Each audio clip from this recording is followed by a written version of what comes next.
Oke, assalamualaikum warahmatullahi wabarakatuh. Jumpa lagi dengan kita di Sejarah Muda. Hari ini kita akan mengulik-ngulik sejarah tentang pahlawan kita yang sangat luar biasa, yang membangkitkan semangat para pejuang untuk mempertahankan kemerdekaan Indonesia yang ada di Surabaya. Mungkin teman-teman kita masih ingat juga, ataupun ada yang lupa. Hari ini kita ingatkan lagi, ini kita mengenang pahlawan-pahlawan kita ya. Sebelum kita masuk ke topik pembahasannya, hari ini kita akan mengulik sejarah tentang Sutomo.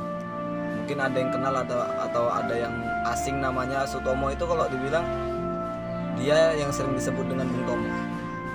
Bung Tomo ini kalau pengen lebih jelasnya, kalau belum tahu dia lahirnya di mana, dia lahir di Jawa Timur, di Kampung Baluran, di pusat kota Surabaya, 3 Oktober 1920. Ayahnya yang bernama Kartawan Cipto Wijoyo, dia seorang kepala keluarga dari kalangan menengah, enggak kalangan bawah, bukan kalangan bawah, dia kalangan menengah. Loh bang, kenapa kok dibilang kalangan menengah? Karena pekerjaan ini dia sebagai staf pribadi di perusahaan swasta dan sebagai asisten di kantor pemerintahan. Dan bapaknya ini juga pernah bekerja di perusahaan ekspor impor Belanda. Dan sangat luar biasanya lagi, bapaknya juga pernah mengaku memiliki ikatan darah dari para sahabat-sahabat dekatnya Pangeran Diponegoro yang dikuburkan di Malang. Dan mamanya ini berdarah campuran Jawa Tengah, Sunda, dan Madura. Bapaknya yang sangat hebatnya ini orang yang serba bisa. Bapaknya juga pernah bekerja sebagai polisi di Kota Praja. Dan sangat luar biasanya, dan pernah menjadi anggota Syarikat Islam di Indonesia. Sebelum ia pindah ke Surabaya dan menjadi distributor lokal mesin jahit Singer, Bung Tomo dibesarkan di rumah yang sangat mendukung pendidikan. Dia orangnya sangat berterus terang dan penuh semangat dalam berbahasa, dalam berbicara. Bung Tomo ini sangat luar biasa lah. Perannya ini di dalam keluarga untuk membangkitkan juga semangat di keluarganya juga. Ia suka bekerja keras untuk memperbaiki keadaannya. Pada usia 12 tahun, Bung Tomo ketika itu ia terpaksa meninggalkan pendidikannya di Mulo.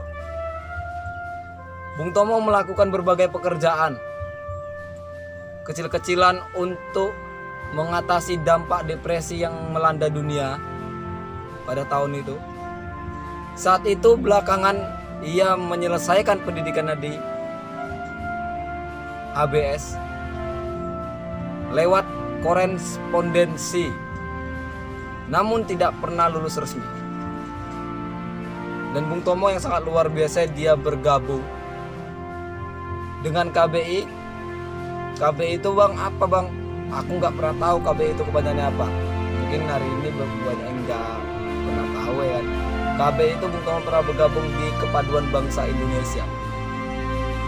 Pada usia 17 tahun, Bung Tomo menjadi terkenal ketika berhasil menjadi orang kedua di Hindia Belanda yang mencapai peringkat Pandu Garuda.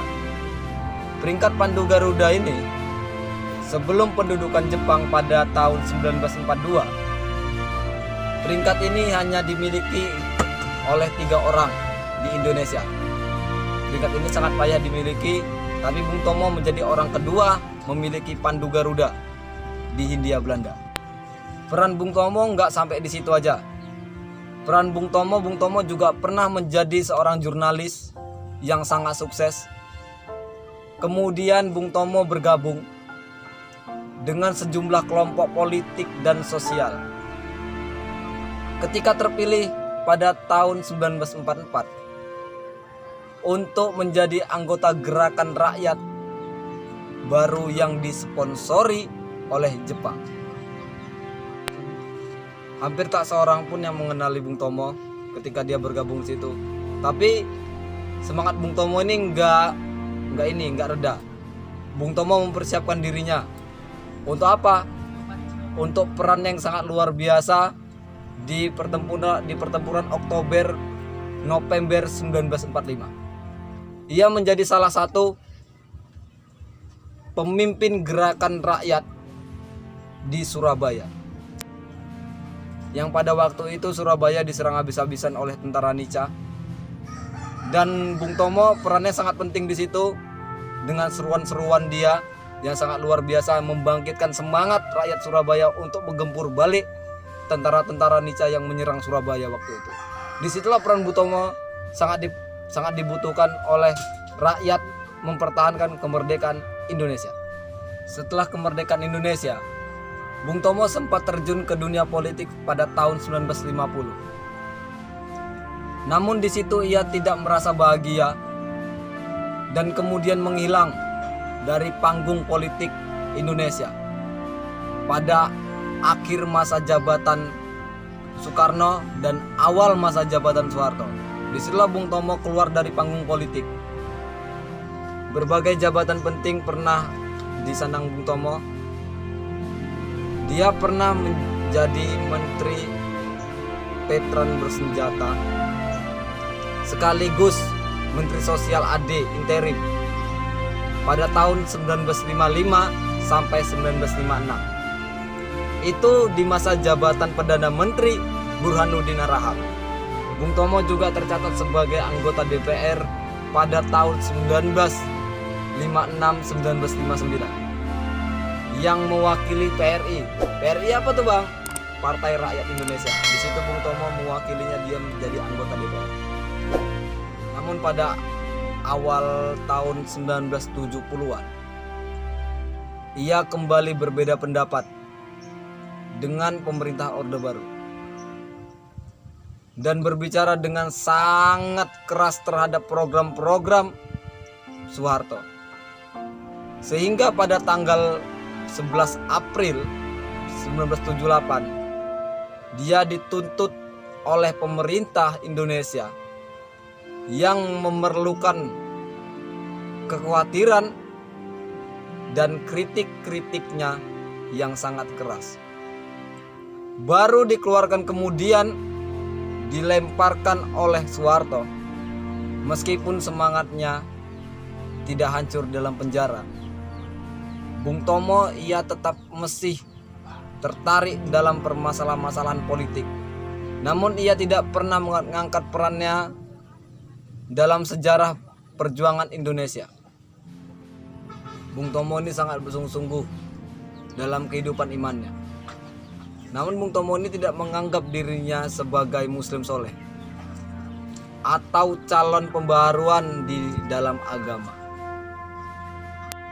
Pada 7 Oktober 1981, Bung Tomo menghembuskan napas terakhirnya di usia 61 tahun. Di situ Bung Tomo lagi menunaikan ibadah suci haji.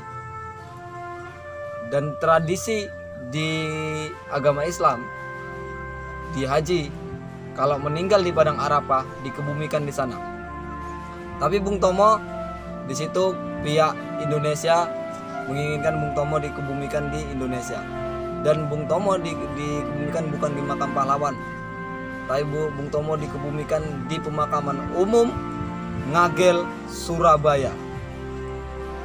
Ini poin terakhir dari pembahasan kita tentang sejarah Bung Tomo yang membangkitkan semangat juang rakyat Surabaya untuk menggempur balik, mempertahankan kemerdekaan Indonesia. Dan banyak yang belum tahu tentang sejarah Bung Tomo yang disematkan di dadanya dia pahlawan Indonesia di tahun berapa. Bung Tomo disematkan jabatan pahlawannya itu di tahun 2008. Itu karena apa? Karena ada gerakan GP Pemuda Ansor dan praksi sejarah Partai Golkar menuntut pemerintah agar memberikan bed nama, ibarat gitulah, bed nama atau bukan?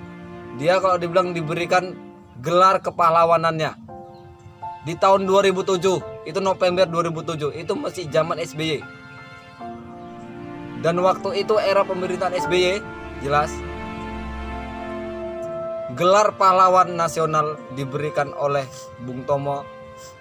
Jelasnya diresmikan di tanggal 10 November 2008. Itu gelar pahlawannya Bung Tomo disematkan karena ada gerakan pemuda Ansor dan praksi sejarah Partai Golkar. Bung Tomo disematkanlah pahlawanannya.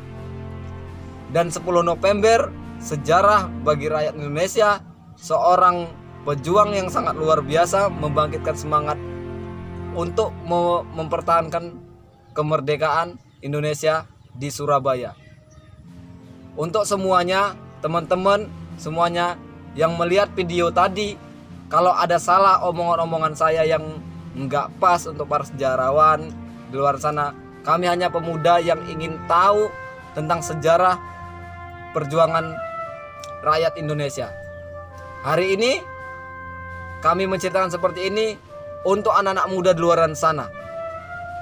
Dan jangan lupa jas merah, jangan lupakan sejarah. Oke, salam dari kami, Sejarah Muda. Jangan lupa subscribe, like, lonceng, share biar teman-teman kalian tahu tentang sejarah hari ini. Bung Tomo, it's